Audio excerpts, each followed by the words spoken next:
Bom, hoje a gente vai estar fazendo um trabalho sobre LSD e drogas enteógenas. O título que a gente deu ao trabalho foi Entre a Loucura e a Nova Consciência, LSD. Sobre o LSD. Bom, o nome dele químico seria tartarato dietilamida de ácido D-lisérgico. Ele foi sintetizado em laboratório pela primeira vez. Ele foi isolado em 1943 por Albert Hofmann. Se tratava de uma empresa chamada Sandoz e era uma pesquisa em busca de estimulante sanguíneo. Bom, falar um pouco de farmacocinética. A droga do LSD ela é uma droga que ela é absorvida muito rápido no corpo e ela, em sua maior parte, ela é absorvida no sistema gastrointestinal. E isso quer dizer que há vários fatores que influenciam isso, como, por exemplo, o pH do estômago e do duodeno, sendo que o máximo de ação após a ingestão seria por volta de 1h30, 2h30 depois da ingestão. A distribuição da droga, ela se dá, como eu já dito antes, de uma forma rápida pelo tecido sanguíneo e há sempre uma maior concentração encontrada dela no cérebro e no tecido cefalorraquidiano, sendo que é possível também concluir, a partir dessa informação, que ela é uma droga que passa facilmente pela barreira hematoencefálica. Sobre a metabolização da droga, ela é uma droga que tem um tempo de meia-vida que, de acordo com os estudos, varia um pouco, mas a média que a gente achou é entre 175 minutos, e ela acontece principalmente no fígado, sendo que ela é degradada em vários metabólitos que se transformam em substâncias bem hidrossolúveis para que elas possam também ser excretadas pela urina. E a excreção, ela ocorre por volta de 4 a 6 horas após o seu uso, sendo que é possível encontrar resquício de metabólito até 4 dias após o uso da droga. Então é uma droga que permanece por muito tempo no corpo. Resquícios. Bom, passando agora para o próximo slide, a gente consegue ver um gráfico que é em relação à concentração do LSD pelo tempo de uso. Então a gente consegue perceber pelo gráfico que realmente o tempo de meia-vida é em média de 175 minutos, e ao lado a gente tem um gráfico que representa todos os metabólitos, que são 8. Bom, agora da farmacodinâmica, que é a respeito dos efeitos no corpo. O efeito da LSD se deve principalmente a um fenômeno chamado de síndrome da serotonina.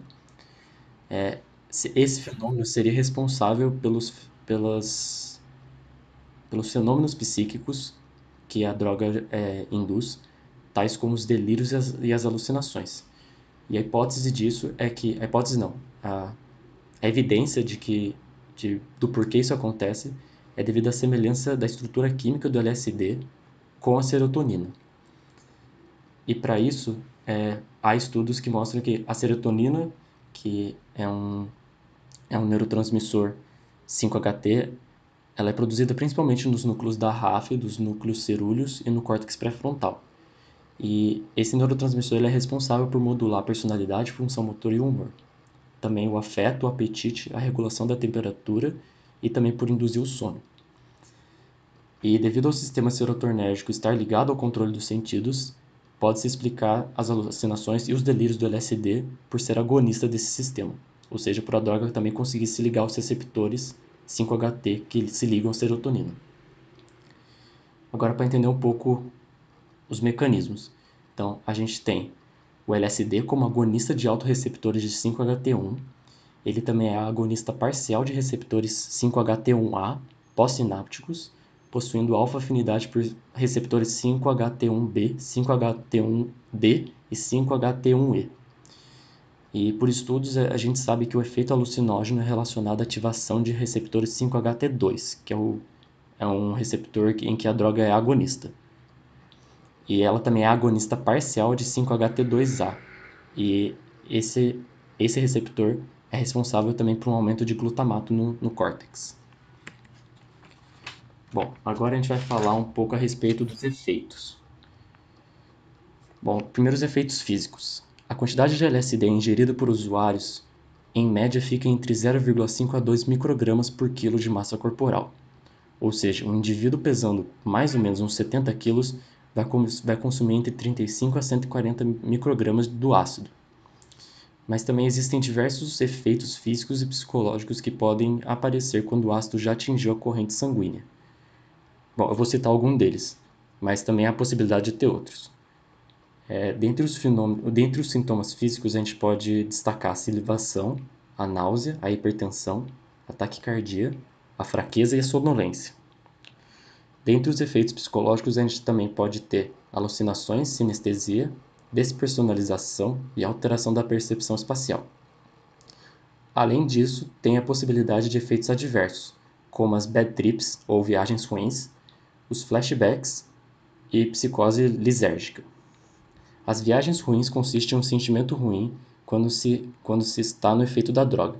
Pode ser reações agudas de pânico, sentimento, mas também pode ser medo ou pensamentos repetitivos de morte. E também, às vezes, acontecem alucinações aterrorizantes, entre outros. Quando se deparado com alguém nessa situação, o protocolo a se tomar é a gente levar essa pessoa a um lugar seguro, com pessoas de confiança dela, para que ela possa se sentir calma e segura, e tentar mostrar para ela que aquele sentimento é passageiro e que nada daquilo vai se perpetuar. Já o flashback consiste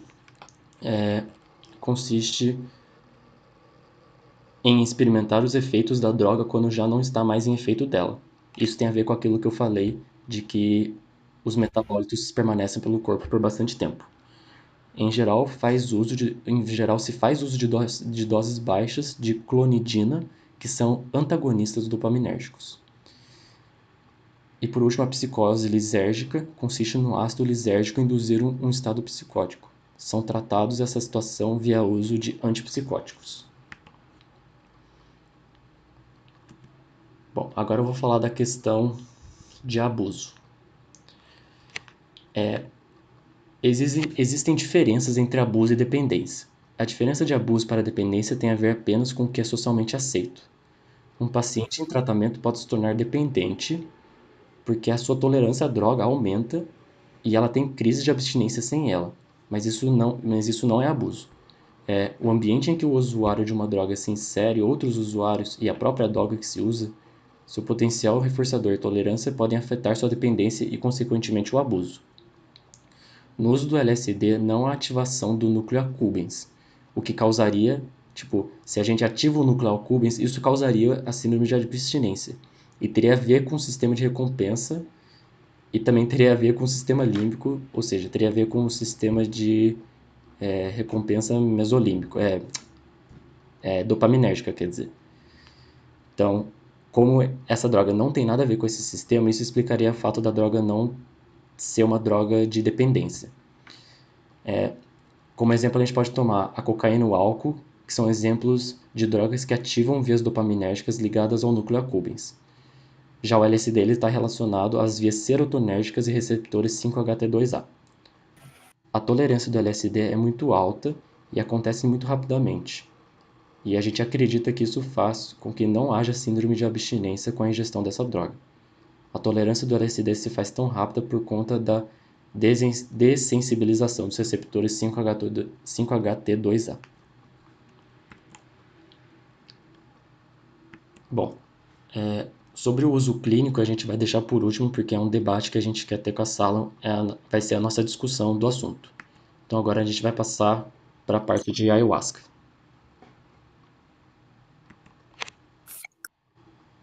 É com você, Andressa.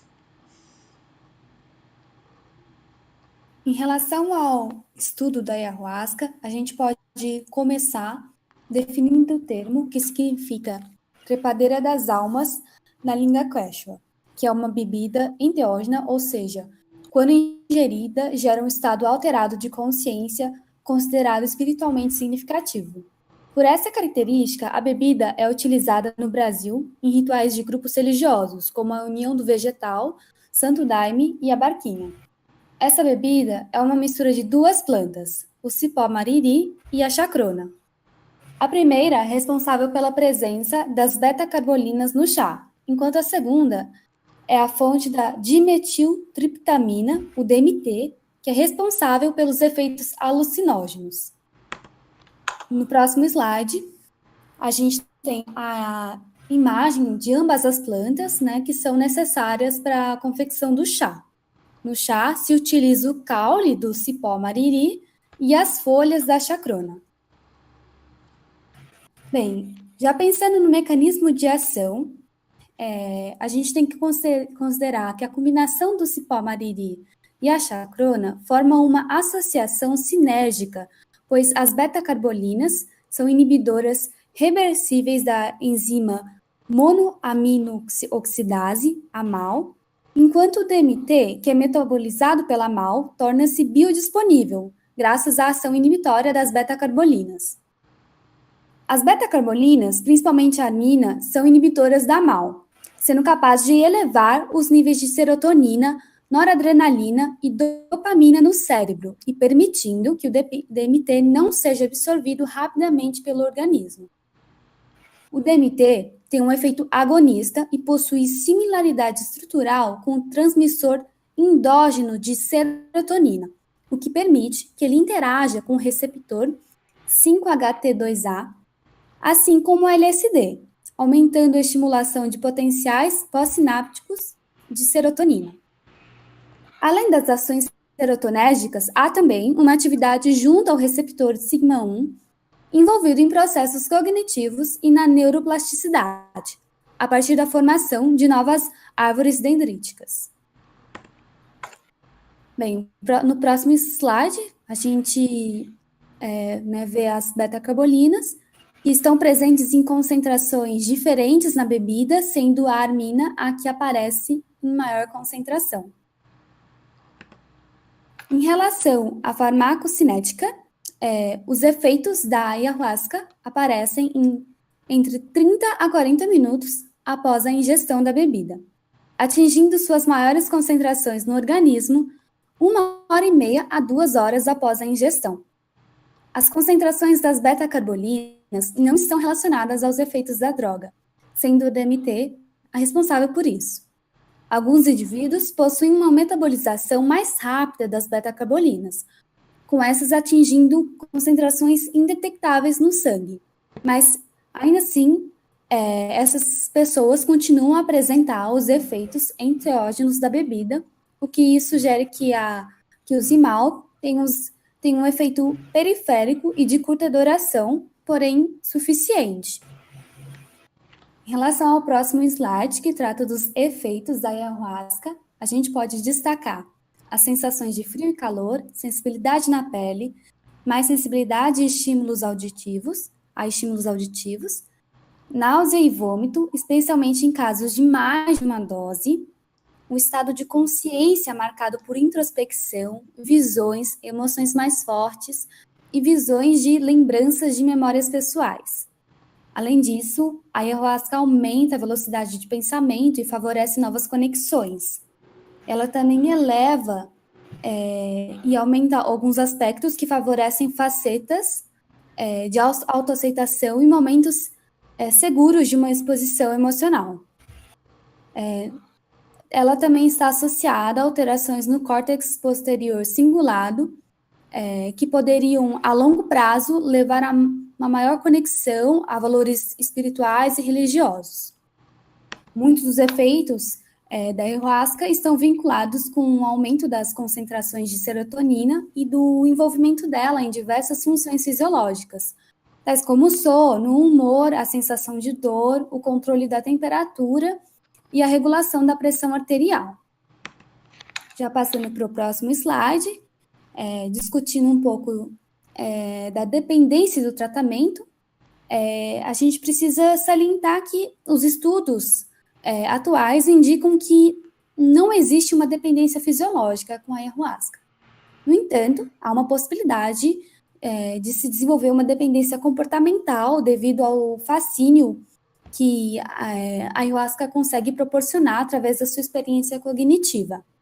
Desse modo, não existem relatos de crises de abstinência e nem de um possível tratamento.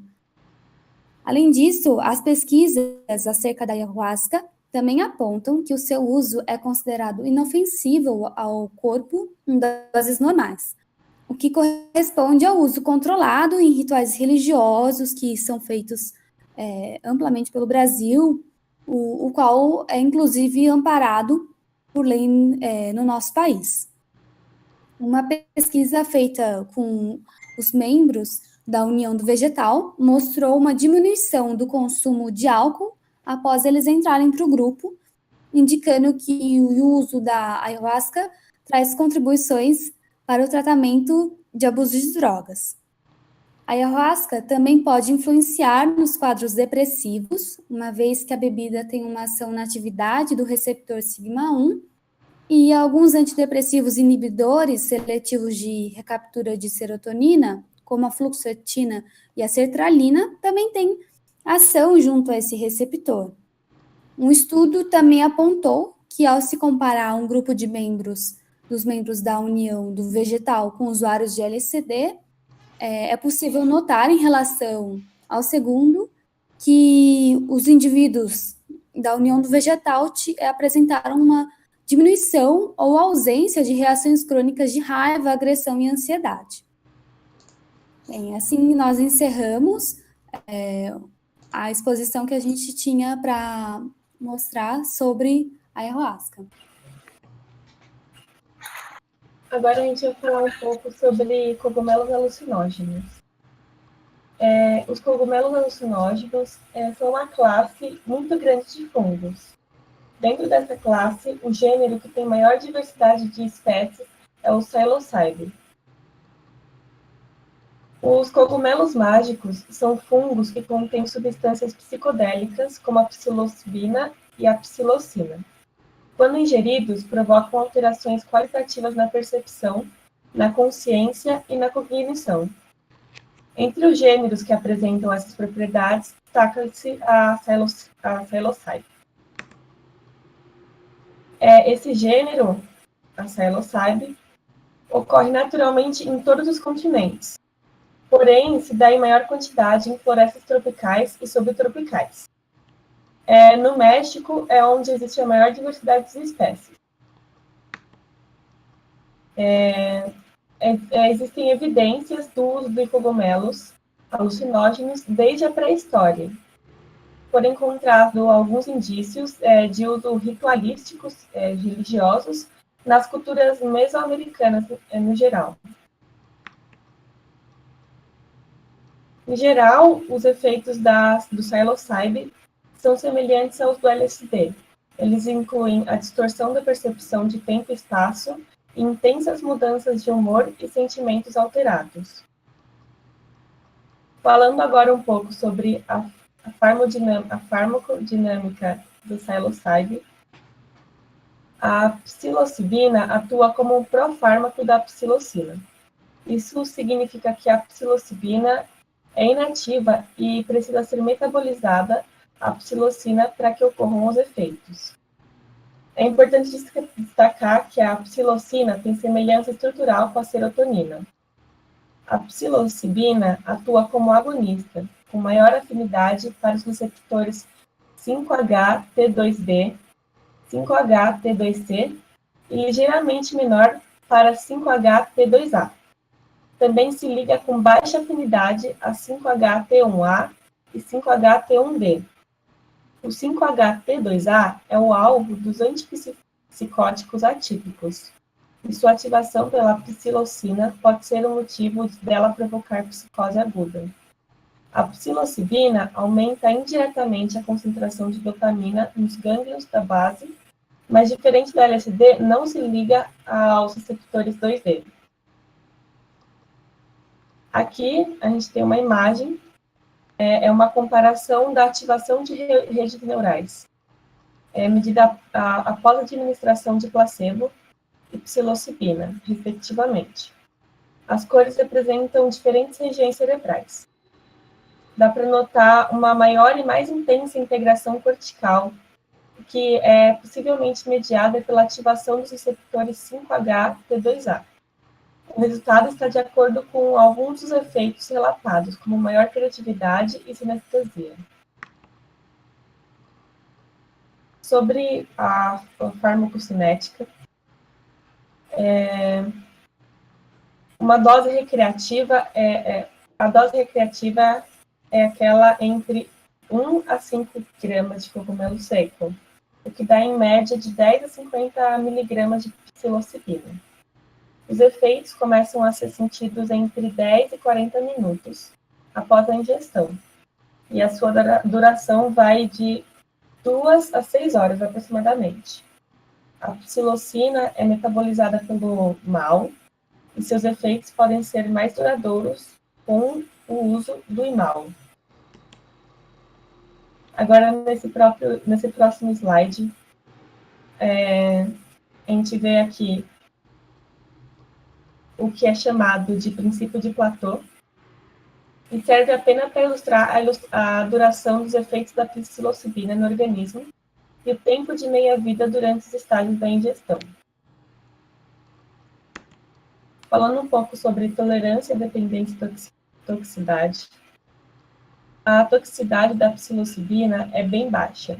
A dose letal estimada em humanos equivale a aproximadamente 1,7 kg de cogumelos desidratados. E não há evidência de que o uso repetido possa levar à dependência. Mas é importante ressaltar que, com o uso frequente, a tolerância à psilocibina aumenta rapidamente, levando a efeitos diminuídos. Esse efeito acaba dificultando o abuso da substância. A psilocibina foi redescoberta em 1957. Redescoberta porque ela já tinha sido usada, como dito, na pré-história e em outras culturas. Ela passou a ser muito associada ao movimento hippie nessa época. Mas, devido ao abuso dessa substância por esse movimento, houve aí uma questão epidemiológica e tornaram ilegal a psilocibina. Ela só voltou a ser usada em pesquisas com psicodélicos em humanos em 1990. Aqui no Brasil, a psilocibina, como substância, é controlada, mas em cogumelos que possuem essa substância é liberada o uso. Sobre os riscos, eles são, em geral, o erro de identificação, ou seja, a ingestão de cogumelos venenosos por engano, a exacerbação de condições psiquiátricas, principalmente as crises de pânico e as psicóticas, como a esquizofrenia. Nesse gráfico aqui, vemos uma pesquisa feita no Reino Unido, que mostra danos aos usuários, que está em escuro, e a outros, que está em claro, com uso de diferentes drogas. Danos a usuários incluem tanto os de saúde física e mental, como resultados do comportamento do usuário. Danos aos outros incluem violência, acidentes causados sob influência e outros. O cogumelo alucinógeno foi considerado a droga que causa menos danos entre as incluídas na pesquisa. Sobre redução de danos. O foco da redução de danos é, além de informar sobre os riscos envolvidos no uso da substância, instruir o usuário a fazer o uso desta de forma mais segura possível. No caso de psicodélicos, o estado mental do usuário, 7, e o ambiente em que se faz o uso, 7, influenciam muito a experiência. Um usuário já abalado psicologicamente em um ambiente que não é considerado seguro ou acolhedor corre mais riscos. É importante ter pelo menos um indivíduo responsável sobre um local que possa oferecer ajuda em caso de emergência. Também é extremamente importante que o usuário esteja ciente dos efeitos, duração, risco e interações medicamentosas da droga ingerida. Esse site aqui disponibiliza algumas informações, incluindo essa tabela de interação entre diferentes drogas e medicamentos. Agora, falando um pouco sobre o uso terapêutico. Foi feito um estudo clínico epidemiológico conduzido na Universidade de Harvard em dosagens de psilocibina para tratamento de cefaleia, considerada uma das dores mais fortes que existem. O tratamento com psilocibina mostrou maior eficácia comparado às atuais formas de tratamento. Tinham 53 participantes, 6 deles achou ineficiente, 25 acharam 100% efetiva e 20 acharam parcialmente efetiva. Dos 26 participantes que usaram durante um ataque, 22 disseram que as dores cessaram. O período de recessão estendido em 18 de 19 pacientes. Em outro estudo, o psiquiatra e psicoterapeuta Stanislav Grof diz que a ação de psicodélicos via sistema serotonético atua na porção cerebral reptiliana, relacionadas com as primeiras memórias e estabelecimento da personalidade na infância. Ela também causa maior ativação em áreas do cérebro, tem alta correlação entre o nível de viveza e a recordação de memórias autobiográficas. Também causa alta alteração na percepção, emoção e sensação, o que muda qualitativamente a consciência do paciente, fazendo com que ele mergulhe mais além em suas memórias e solucione problemas sobre ele mesmo. Isso pode favorecer a reexperimentação de memórias carregadas afetivamente, seguida da reexperimentação corporal, o que promove releituras e reintegração. Isso facilita o acesso a memórias ligadas a traumas, experiências negativas e memórias autobiográficas positivas. A psilocibina pode ajudar também no tratamento da depressão.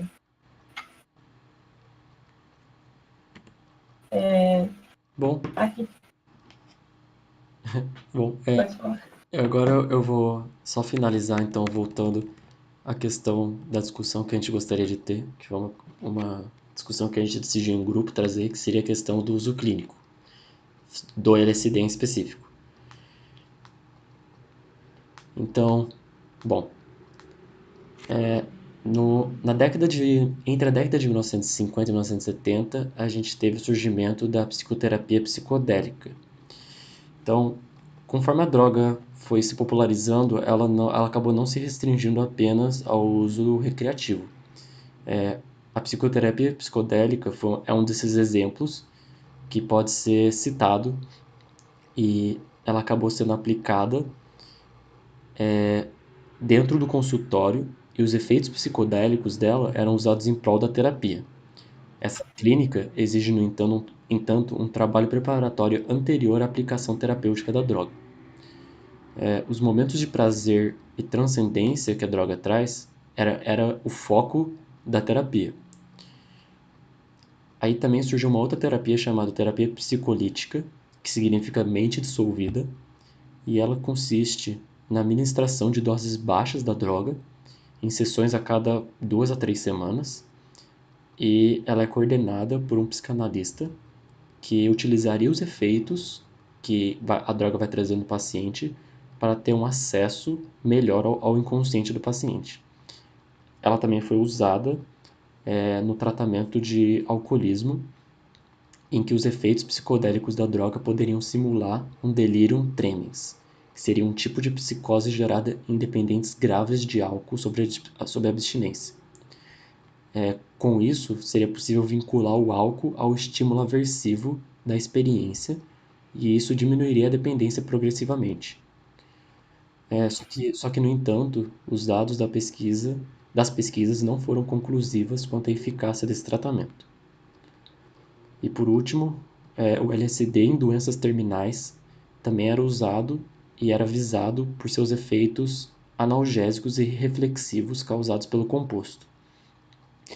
Houve estudos em pacientes com câncer que, em grande parte, apresentaram melhora no quadro de ansiedade, depressão e no alívio de dores. Bom, é isso. Aqui tá as nossas referências. E esses são os nomes e o número USP de todos os integrantes do grupo. A gente queria agradecer. E é isso. Alguém quer falar alguma coisa? Alguém do... Não, só. Obrigada.